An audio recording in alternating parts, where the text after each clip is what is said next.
Okay, what's up? Another economics lesson with someone who doesn't teach economics. I have a maths degree. I'm good at maths, and I've read some stuff about economics, and I've listened to some books.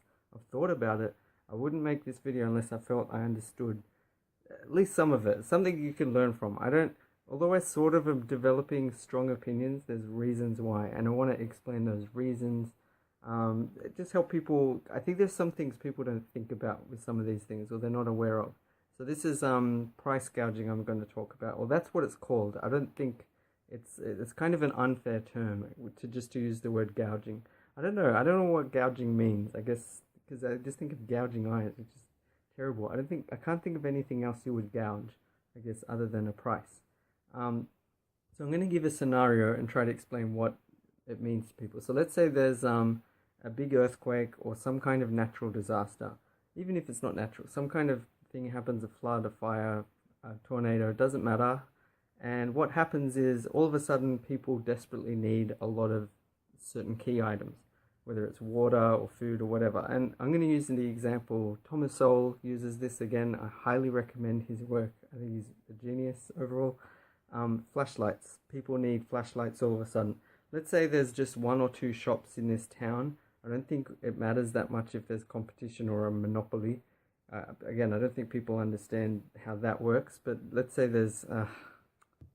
never mind, I'm going to keep going. I just think there are misunderstandings about, if there's one company that can set prices arbitrarily high. This is the whole problem, but I'll get to that in a second.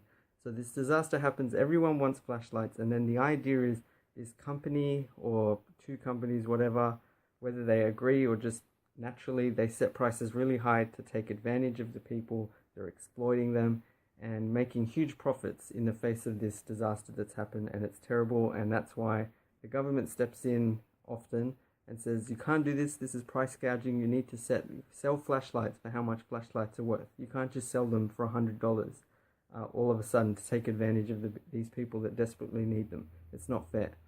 So I think that's the basic idea of what price gouging is. But there's many flaws with this way of thinking, and I think there's, so let's start with prices. What do prices actually indicate? You can't, there's this misconception that I've mentioned before, I think, and Thomas Sowell explains it. If you're greedy, it doesn't mean you can set prices arbitrarily high. I also think, incidentally, greed is, I think everyone's greedy. Everyone, in terms of efficiency, in terms of wanting the best price, in terms of wanting to sell things for the highest price you possibly can, everyone's greedy, and it's good, it makes sense.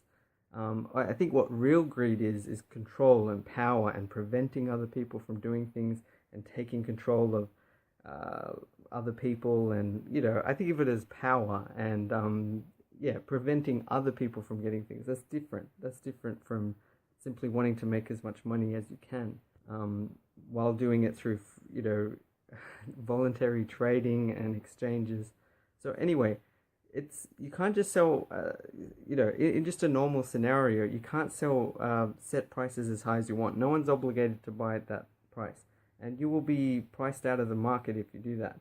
The reason the prices go up after a disaster, for example, for flashlights, is just a reflection of supply and demand. The supply has stayed the same. Let's say there's 100 flashlights, that's it. But this demand went from maybe, 2 or 3 people each week might buy a flashlight, or even once a week, and have got plenty in stock. It's like, but then all of a sudden this week, because of something that happened today or yesterday, hundreds of people or even thousands suddenly want to buy a flashlight, right? So the demand has gone up by a huge amount. That's why the price goes up. Now there's different ways to think of it. Even in this scenario, it's not in the interest of that business to suddenly make flashlights $100,000 each. They can't set the price arbitrarily high. At a certain point, no one will buy it. It's in their interest to set the price as high as they can relative to what people are willing to pay. And it's not so much, I think people think of it as a competition between that business and the people, like a sort of, we're going to set the price as high as we can compared to you, and we have the flashlights. It's more, there's this many flashlights. Like, this is how I think of it. They might say, oh, you want to buy a flashlight? Sure, it's $5, here you go. And then someone says, whoa, you've already got like a few. I want a flashlight. I'll pay $6. And someone says, I'll pay 10. I'll pay 20. I'll pay 100. And that's why it's really a competition between that huge demand, those huge number of people that want to buy something. If I've got one thing and I don't really care about it, I don't think it's even worth that much, but there's 100 people that want it, for example, huge demand and little supply, they could auction and they could go higher and higher prices, and I want the best price. I want the highest amount that anyone's willing to pay. And that's the other thing. There is no set inherent value to a thing like a flashlight. I mean, there's ways maybe you could try to come up with a measurement of that, but in society it doesn't work like that. It changes based on the circumstances. Those flashlights are worth a lot all of a sudden because they're in the right place at the right time. They're desperately needed. Supply and demand. If you understand supply and demand and you've thought about that, you recognize why prices go up and down, and recognize greed has nothing to do with it. There's a huge demand, okay? Now, if you let the government set the prices of these flashlights, you're not guaranteeing that everyone's going to get one at a fair price. What you're actually making is people are not going to realize how rare those flashlights are. People are going to, and what often happens, this happens in disasters, if you set the prices, people just buy more than what they need. There might be a family of 4. Instead of, if the prices went up to like $50 for a flashlight because there's so few of them and everyone needs one, they might decide, maybe we don't need one. Maybe we'll get a candle instead, or maybe we'll wait until the price is lower, or maybe we'll just get one. We'll just buy one. We can afford that. Rather than when the prices are low, they could just buy 4, one each. We'll get a few spares as well. And if the prices are low, it's just first in, first best dressed or whatever. That's why the prices going up indicates there's a lot of demand, and you are competing with the other people that also want to buy those flashlights, which are at that point in time extremely valuable. Okay, it's not the person trying to go out of their way to make this huge profit. They're in a lucky position in a way, right? But it actually works really well to let the prices go up. The other thing that's good about prices going up, so the first thing is it forces people to be careful about, can I afford it? And it means that there's less likelihood of a shortage. You'll have people come in. You're probably going to get a shortage anyway, but it's going to be people that can afford to, who decide they really need it, who desperately want to commit to getting that flashlight. By the prices going up, that creates huge incentives for another company to bring their resources into that area as quickly as possible for the sake of profit, not because they're humanitarian necessarily, but for the sake of profit, and also for the company that's already there to import lots of stock of flashlights or anything else. And they can only do that if there's a profit. If there's a profit, they can afford to do that, and they're actually helping the people that desperately need those flashlights. And if you think about it, people that have their money at stake, who want to try to make as much money as they can, are going to do this really quickly. And I'm pretty sure in theory that happens much faster, or in practice, much faster than government aid programs, okay? I don't think all government aid things are bad, but there's a tendency, I'm just sort of picturing the people that organize the private one are going to be like, try to be as efficient as possible, don't want to waste money, calculate the costs, and the prices will be set as high as they can make them, but so that people will buy it and so they can cover their costs. Again, you can't set prices arbitrarily high or arbitrarily low. You set prices based on making the maximum profit, and that tends to be some kind of intermediate amount. In contrast, you can picture the government, I don't know, I don't want to generalize too much, but there's not as much of a need for efficiency. They're just going to do it. There's some guy driving a truck. It's like, we got these supplies. Yep, bring them in. There's going to be a 3-day delay. Okay, fine, but try to be quick. Like, that wouldn't be tolerated in a private company, I don't think. I think that's the big difference. I've heard other stories of like the government, under government aid, there's been stuff waiting in stockpiles for a while and it doesn't seem as efficient. But another thing with that incentive with the money, if the prices are allowed to go up to whatever natural amount, reflecting supply and demand, not only does it create incentives short term for people to bring flashlights there, it also creates incentives for people to be smart and learn from it. If there's a place that's likely to have floods and they're likely to need certain types of things in times of disaster, it's in the interest of people to stockpile that in case that happens. Even if it's for the sake of profit, so they can sell lots of it in the case of a disaster. It's also in the interest of people to be smart and buy stuff uh, before a disaster occurs, just in case. There's other things like if you have too much aid by the government, sort of subsidizing people that there's some disaster. I know, I'm not saying it's bad. I think disasters are not that predictable, but there may be certain patterns. Like I'm just thinking, let's say there's an earthquake fault line. It's just earthquakes happen all the time, and some people build all their stuff there, and then unsurprisingly, these earthquakes occur. People get hurt. All this damage occurs. All this property is damaged, and then people feel terrible and give all this money, and the problem is that lessens the impact.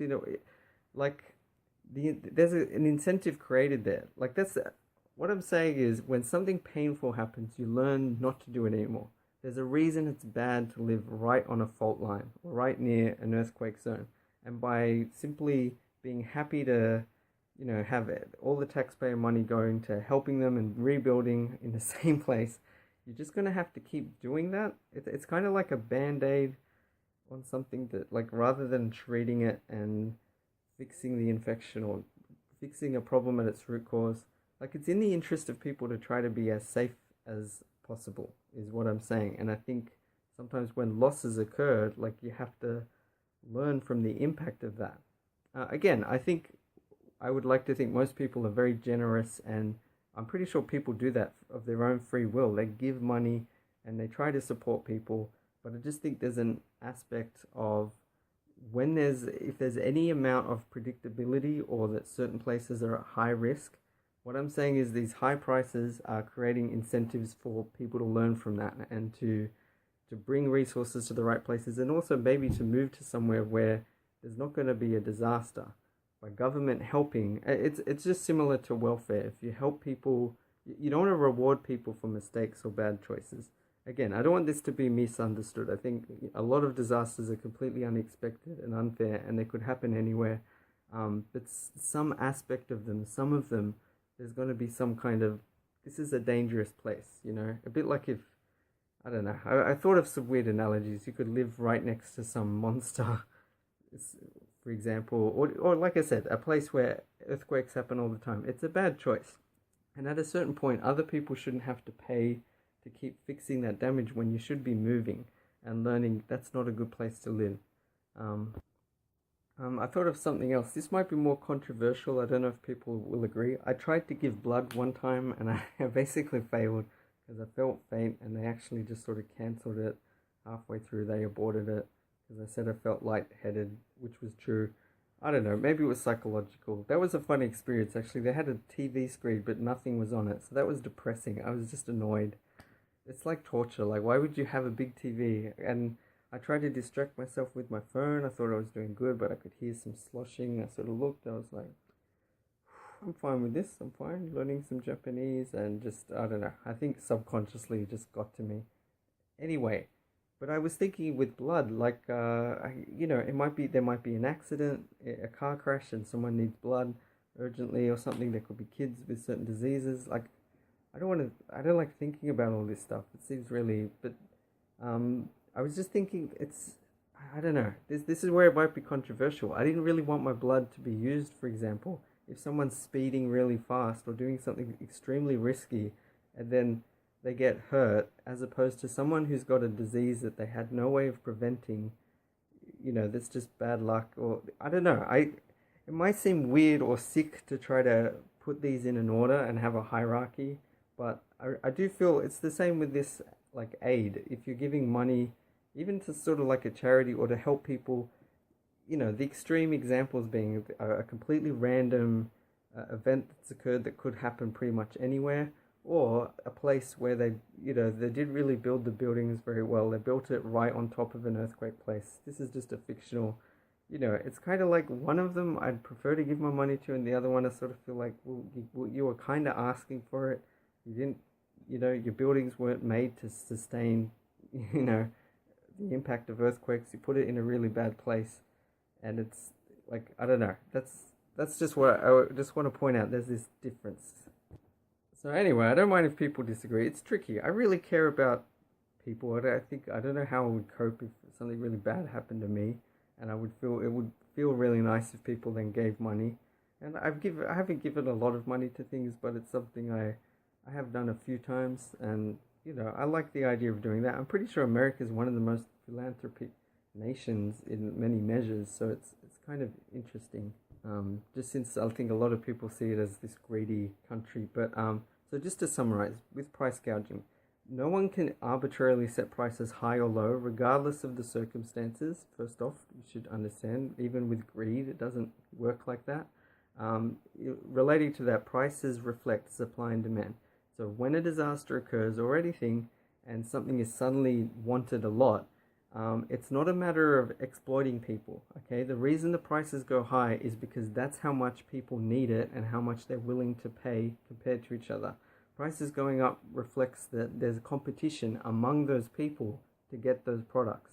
Okay, so that's why prices go up, and it has the positive effect of forcing people to carefully think about do they need it or not, rather than casually using lots of a resource. This has happened in many cases. I might do more videos. Like even with electricity, in San Francisco, I think there were shortages because the price was set. Anyway, might talk about that another time. If the price is set, people tend to buy more than what they need. Even if they're told, even if they're given rules, or just guidelines, they tend to break it and take more. So the prices work in that way. They also create natural, strong incentives for other people to bring in their own, flashlights or whatever things to sell, which they will do very efficiently. In fact, there's competition among different places to get there as quickly as possible to make as much money as they can. And that competition and increase in supply to match the demand is going to result in prices going down.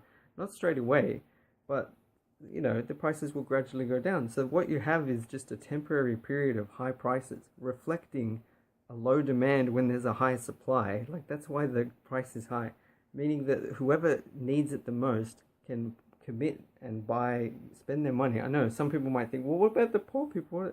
The rich people can just buy all of them. That's a separate issue, okay? But prices work really well to create incentives and get people to decide, do I want to spend that much or not? And that's only temporary. The prices will go down. This is with no government intervention, okay? I know it might be partially theoretical, but these are really strong incentives. I feel confident it'll work. And I think the problem is what happens is the government sets the price and then no one turns up. No private companies turn up. And they don't turn up because there's no incentive anymore. You've killed the incentive, by setting the price. And then the government has to bring everything. And I just think it tends to be much less efficient. It ends up costing pretty much the same amount of money.